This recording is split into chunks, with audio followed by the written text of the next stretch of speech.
Então abre a sua Bíblia em Lucas capítulo 12, a partir do verso 16. Eu creio que Deus tem algo poderoso para o seu coração nesta manhã. Aquilo que a palavra nos proporciona. Tiago, seja bem-vindo. Vamos juntos aqui meditar na palavra de Deus e entender o que Deus tem para trabalhar conosco nessa parábola. É uma parábola bem forte, né? Porque ela vai confrontar aqui mais uma vez as nossas vontades, os nossos desejos, o nosso coração é colocado à prova. E eu tenho essa sensação de quando estamos estudando, né, a palavra de Deus, essas parábolas, o nosso coração ele é posto à prova. Rogério, a paz, meu querido. Seja bem-vindo aí para meditar na palavra de Deus com a gente. Vamos lá? Eu quero orar com você antes.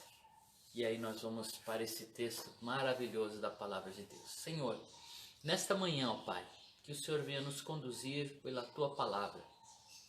Que essa palavra possa penetrar, Senhor, profundamente em nosso coração e nos trazer vida, nos trazer restauração, nos trazer libertação. Ó Deus, tudo aquilo que vem da Sua palavra é bom, Senhor. Tudo aquilo que vem de Ti é bom.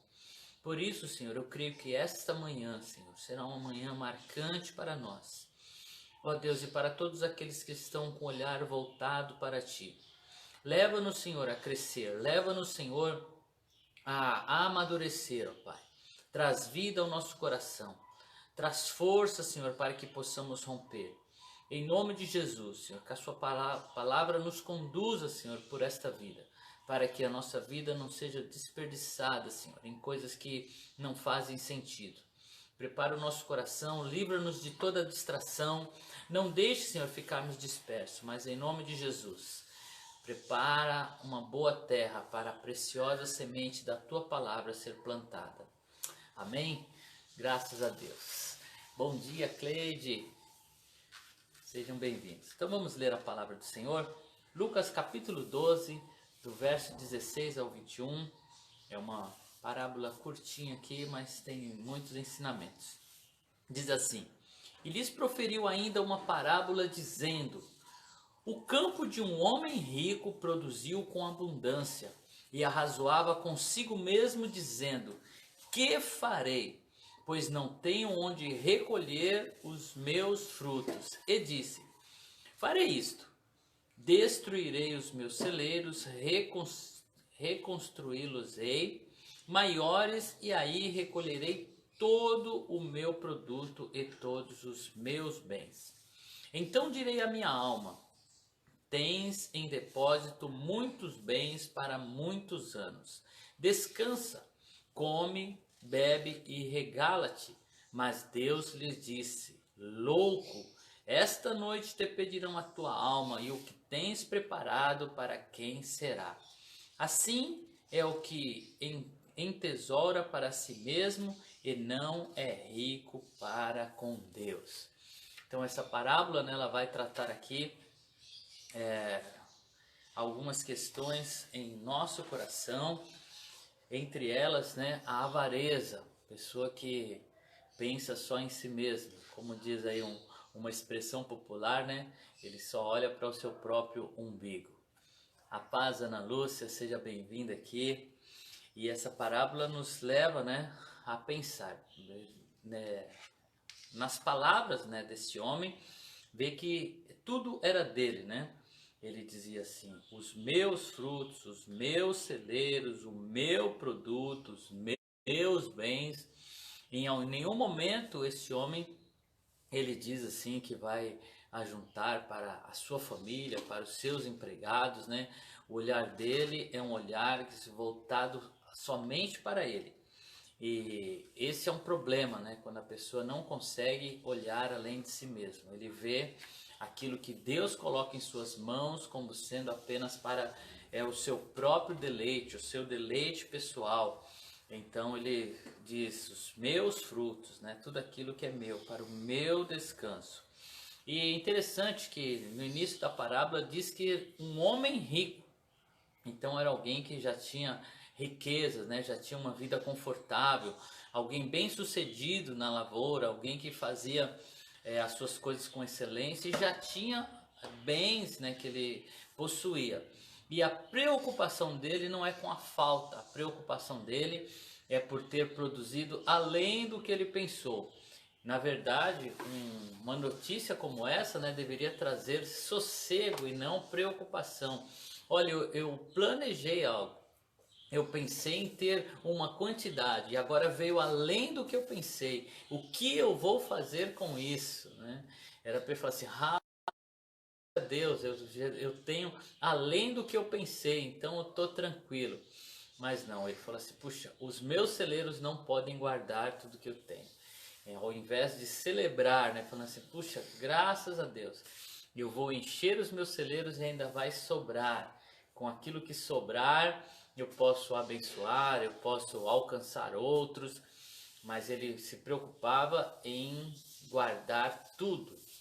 Pode ver que ele falou assim, agora eu vou guardar tudo aquilo que eu tenho. Quantas pessoas não vivem, né, não desfrutam, porque ele só pensa em guardar e só pensa na vida, nesta vida. Não tem um olhar para a vida futura, para a vida da eternidade.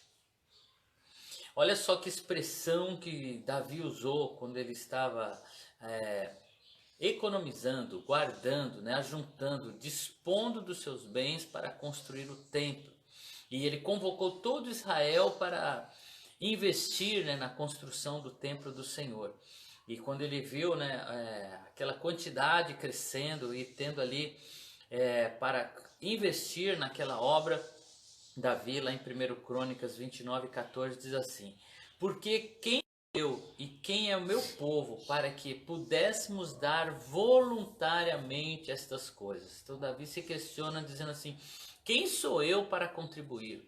Eu e meu povo, como é que podemos contribuir para algo tão grandioso? E olha só como ele conclui, porque tudo vem de ti e das tuas mãos te damos. Davi tinha essa consciência, tudo vem de Deus e aquilo que nós damos é das próprias mãos dele. Quando nós repartimos, né, não estamos dando do que é nosso, nós estamos dando aquilo que é de Deus. Ter essa consciência, né, que somos apenas mordomos, somos apenas os dispenseiros, aqueles que administram os bens que não são nossos, né? Então Davi tinha essa consciência de que aquilo não era dele e que ele estava trabalhando com a riqueza do Senhor. E nós precisamos ter essa consciência, nada nos pertence. Como disse Jó, eu vim nu para esse mundo e nu eu sairei dele. Paulo advertindo, né, sobre as riquezas, ele fala, né, para Timóteo tomar cuidado com algumas coisas, ensinar algumas coisas às pessoas, né, que... Olha só o que Paulo diz aqui. Aqueles que mantêm suas expectativas somente nas coisas desta vida. Ele diz assim, são os mais infelizes de todos os homens. A pessoa que só pensa nas coisas desta vida, que tem o seu foco somente naquilo que é deste mundo. Está lá em 1 Coríntios 15:19. Anota aí. 1 Coríntios 15:19 vai dar aí a receita da infelicidade. Pessoas que são infelizes porque colocam toda a sua expectativa, coloca todo o seu coração apenas nas coisas desse mundo. Bom dia, Dadá, seja bem-vinda aqui, sempre nos prestigiando. Elis, bom dia, sei que não nos acompanha aqui, eu vi que chegou mais pessoas.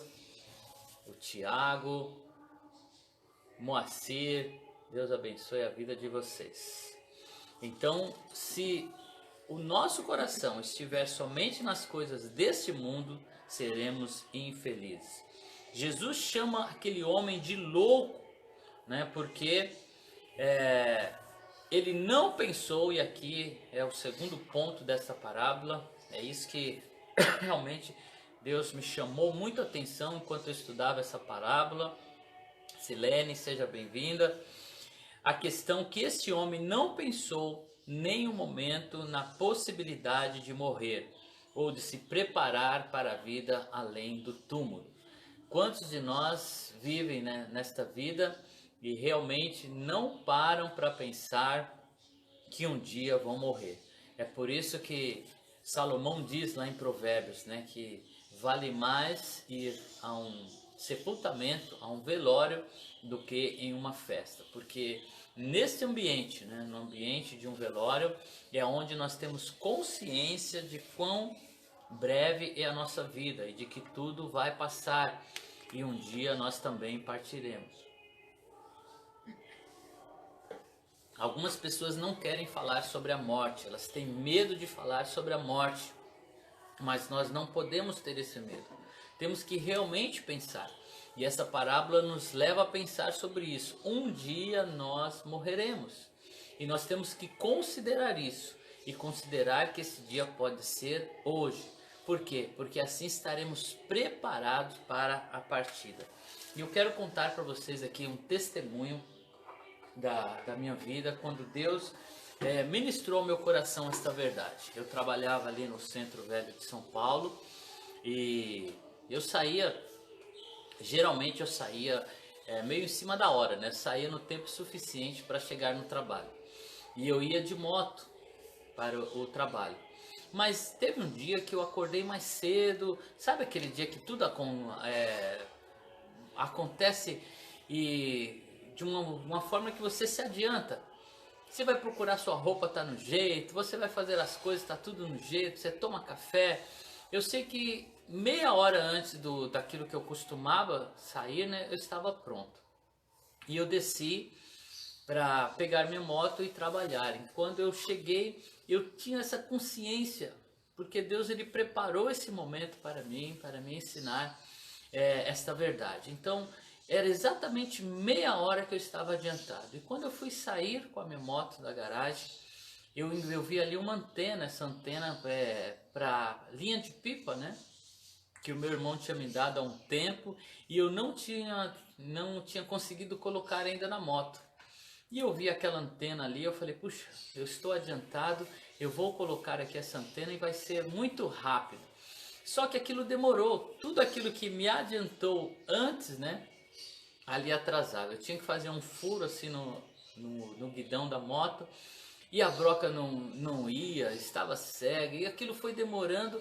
E aí eu comecei a me perguntar outra coisa: por que eu estou demorando para fazer isso? Por que eu não deixo isso para outro dia?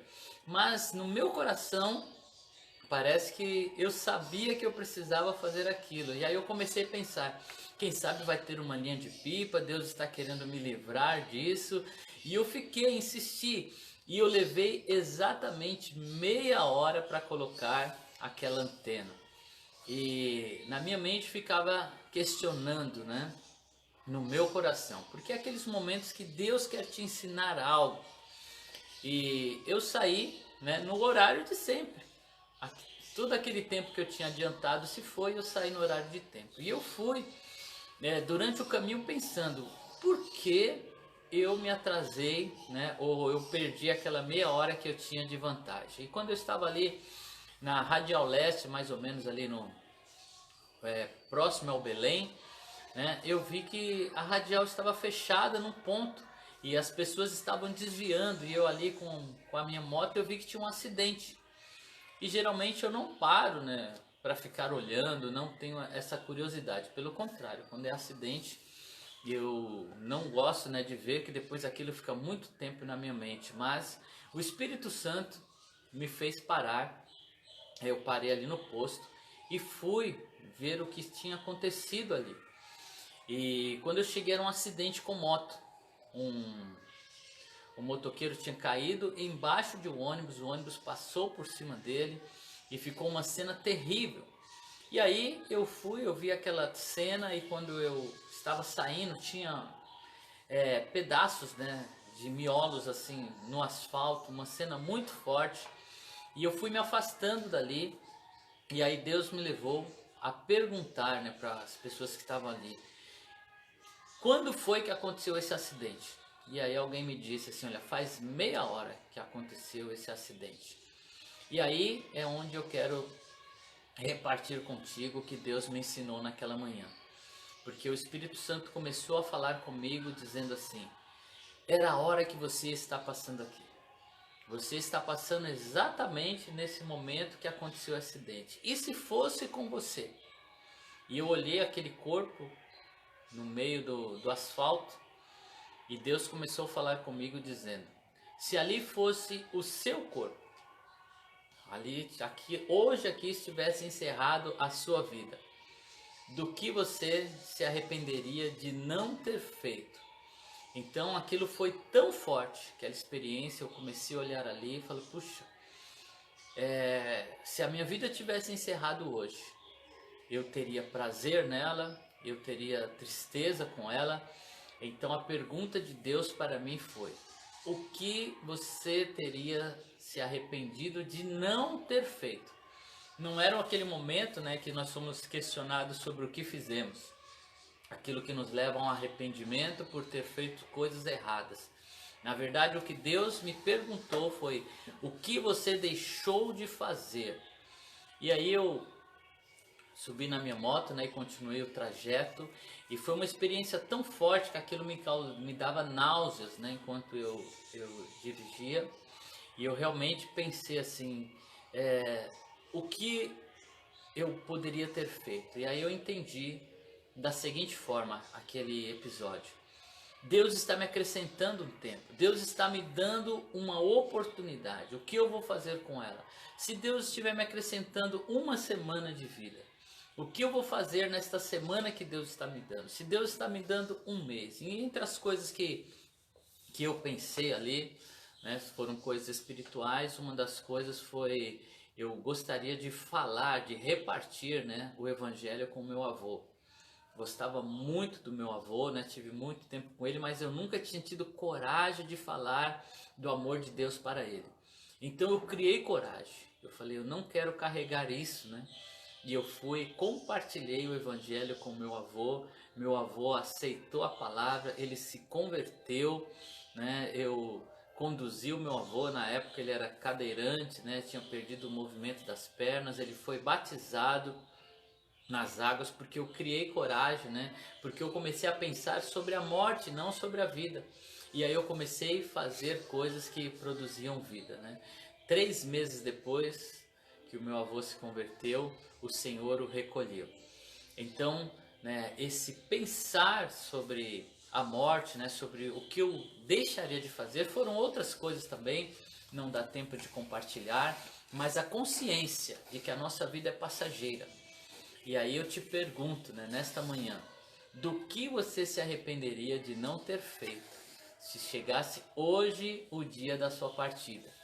Se hoje o Senhor te disser, vem que o teu tempo terminou, quais são as coisas que iam ficar aí no seu coração? Puxa, eu não fiz isso, não fiz aquilo, não atendi. Então esse homem, de forma egoísta, ele juntou apenas para si mesmo. E Jesus, né, o chamou de louco, porque ele não pensou nem um momento que a vida dele poderia ser findada. No início, né, desta quarentena, quando a gente começou aqueles dias em casa, eu e a Juliana, nós tivemos sintomas, né, da Covid-19. E eu me lembro, né, que quando os sintomas estavam bem fortes, aquele calafrio, a febre, e houve momentos que eu pensei assim, puxa, será que chegou a minha hora? Será que é o momento de partir? Né? Então a gente realmente, nessas horas, pensamos, né, sobre a morte. Só que nós temos que pensar por ela sobre todos os dias. Mesmo quando estamos bem, mesmo quando não há um aparente risco, né, porque nós não sabemos qual será o dia que nós partiremos. Segundo Jesus, o homem da história, ele não sabia que iria morrer aquela noite. E aí, como está a sua alma? Como está o seu coração? Você está preparado para se encontrar com seu Deus? Você está preparado? Medite sobre isso nesse dia. Como está o seu coração? Se hoje o Senhor pedir a sua alma, você está preparado para se encontrar com Ele? Está aqui nosso amigo, né, o Maurício. Maurício, seja bem-vindo, Deus te abençoe, a Neuzinha, o Ciro que nos acompanham. Então, nós temos que questionar, né, que estar preparado mesmo. A verdade é que há uma fila para a morte física, e não sabemos quem está à nossa frente ou quem está com a senha, né? Ou se chegou realmente a nossa vez. Por isso, é sempre bom estar preparado e poder dizer, como disse Paulo: portanto, para mim, o viver é Cristo e o morrer é lucro. Paulo, ele tinha essa convicção: eu estou preparado. Se o Senhor me chamar hoje, eu estou pronto para estar com Ele. E se Ele não me chamar hoje, eu vou viver para Ele, né? Porque tudo vem dele, por Ele e para Ele. É de fato estarrecedora a expressão nesta parábola, né? Esta noite pedirão a tua alma, principalmente para uma pessoa que fez tudo para desfrutar a vida aqui na terra. Pessoas que estão realmente empenhadas para desfrutar a vida nessa existência, né? E não pensa na eternidade. Quanta gente não vive o dia de hoje porque está economizando ou adia, né, os seus sonhos para pós-aposentadoria. Mas esse dia tão sonhado, infelizmente, nunca chega.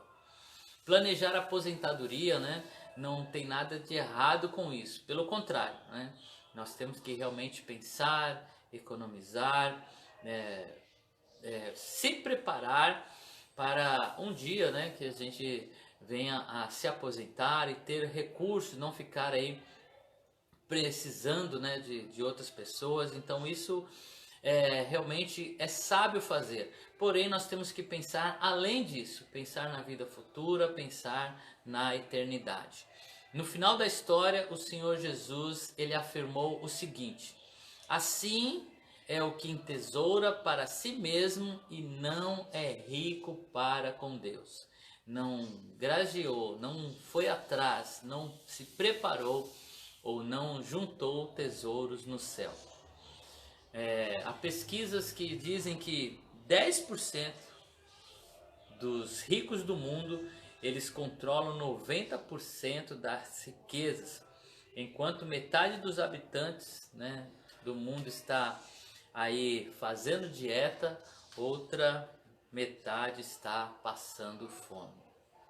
Paulo, ele escreveu a Timóteo o seguinte: exorta aos ricos do presente século que não sejam orgulhosos, nem depositem a sua esperança na instabilidade da riqueza, mas em Deus, que tudo nos proporciona ricamente para o nosso aprazimento. Então não podemos colocar o nosso coração na riqueza e depositar nela, né, toda a nossa esperança. O nosso coração tem que estar ligado em Deus. Portanto, precisamos o quanto antes nos libertar do chamado senso de posse, entender que somos apenas administradores dos bens de Deus e que Ele nos permite ter alguma coisa a fim de que desfrutamos disso com critérios e jamais virar as costas, né, para a sua obra ou os necessitados à nossa volta, principalmente porque um dia haverá prestação de contas da nossa mordomia. Deus é o propósito da vida e não o dinheiro. Devemos fazer das bênçãos que resultam da nossa comunhão com Ele um privilégio para servir aos outros. Então, nesta manhã nós vamos orar, para que Deus nos dê esta consciência. Como é que está a sua alma? Você está preparado? Medite nestas coisas, né? Precisamos realmente ter paz de saber, puxa, se hoje o Senhor me chamar para encontrar-me com Ele, será algo maravilhoso, porque eu deixei tudo, né, em ordem. Vamos deixar as nossas coisas em ordem. Quando o profeta, né, foi falar com o rei Ezequias, né, ele chegou e disse assim: olha, prepara a sua alma, põe em ordem a sua casa, porque você vai morrer. E Ezequias, né, ele virou o rosto para a parede, ele chorou, ele se lamentou. Deus acabou acrescentando 15 anos à sua vida, né, e nós vemos que esses 15 anos Ezequias, ele não se preparou, porque ele voltou-se para si, né? Quando Deus disse que daria aquele tempo. Depois o seu filho foi um dos piores reis, né? Ele não se preparou, não colocou em ordem a sua casa. Então coloque em ordem as coisas, tenha paz, né? De saber assim, se hoje o Senhor me chamar, eu estou em paz, eu estou com as coisas em ordem. Quem precisava perdoar, eu perdoei. Quem precisava ajudar, eu ajudei. Eu fiz da minha vida apenas uma passagem. Amém? Querido Deus, nesta manhã, Senhor, ó Deus, essa palavra que vem cortando, Senhor, o nosso coração, quebrando, Senhor, o nosso egoísmo, ó Deus, a nossa vaidade própria, a nossa avareza, Senhor, e nos levando, Pai, a olhar para a eternidade, como a sua palavra faz, confrontando, Senhor, o nosso coração, os nossos desejos. Nesta manhã somos despertados, Senhor, ó Deus, pela tua palavra, a entender que um dia morreremos, um dia partiremos, estaremos contigo, e o que temos preparado, Senhor, a quem será? Por isso, Senhor, nós queremos pedir ao teu Espírito que nos conduz, que nos dê, Senhor, esta paz, essa tranquilidade de sabermos que está tudo em ordem. Dá-nos esse coração, Senhor, e esse olhar para a eternidade. Se chegar, Senhor, o momento da nossa partida, termos paz contigo, podermos dizer como Paulo, Senhor, estar contigo é muito melhor, e se não chegou a essa hora, viveremos para ti. Ó Deus, nos ajude a nos desprender das coisas deste mundo e estar realmente com os nossos olhos voltados para ti, para a tua obra, para as pessoas que estão à nossa volta, para as necessidades dos outros, porque é assim que o Senhor nos ensinou, amarmos uns aos outros como a nós mesmos. Amém. Deus abençoe a sua vida, Deus te dê um dia maravilhoso na sua presença, que você possa romper aquilo que pesou no seu coração, se de alguma forma você possa pôr em ordem, assim como eu fui despertado naquele dia, e realmente a pensar, puxa, o que me traria pesar se hoje fosse o dia da minha partida assim. E assim teremos coragem de fazer o que precisamos fazer. Deus te abençoe, tenha um excelente dia na sua presença, em nome de Jesus. Deus te abençoe.